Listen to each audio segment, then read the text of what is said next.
धान्य मार्केट पुसद नेहमी वादाच्या भोरात का असते? पुसदचे शेतकरी नेहमी मानोरा, कारंजा या ठिकाणी आपला माल घेऊन का जातात? याचंच उत्तर आज आपण पुसदच्या मार्केटमध्ये घ्यायला आलेलो आहे। या ठिकाणी चक्क कास्तकार शेतकरी यांचं मुंडकं मोडण्याचं काम इथलचे अधिकारी कर्मचारी करत आहे। आता या ठिकाणचा विषय असा की या ठिकाणी जे गावखेड्यावरून कास्तकार येत आहे, शेतकरी येत आहे सोयाबीन घेऊन नाफेडमध्ये विकण्याकरिता, यामध्ये चक्क बारदानाच्या नावाखाली 1 किलो एक्स्ट्रा सोयाबीन घेतला जात आहे। ज्या शेतकऱ्याकडून 1ही रुपये हमाली घ्यायची नाही त्या ठिकाणी 100 रुपये हमाली या ठिकाणी घेतल्या जात आहे।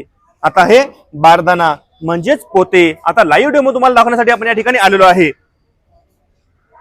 बघू शकता फक्त 400 ग्रॅम या थैल्याचं वजन आहे, परंतु या ठिकाणी भरल्या जाते एक्स्ट्रा 1 किलो, म्हणजे हे 50 किलोचा असूनही 51 51.5 किलो वजन म्हणजे सोयाबीन या ठिकाणी भरल्या जात आहे। हे शेतकरी आहे आणि यांचाच माल या ठिकाणी एक्स्ट्रा स्वरूपामध्ये भरल्या जात होता। महत्वाचं म्हणजे यांना जे हमाली घेतल्या जाते जवळपास यांच्याकडून 2100 रुपये हमाली घेतल्या जात होती 41 कठ्ठ्यांची, परंतु दुर्दैवी बाब म्हणजे अशी इथलच्या अधिकाऱ्यांचा हावरेपणा आणि चक्क शेतकऱ्यांचं, कास्तकारांचं मुंडकं मोडण्याचं काम ते करत आहे।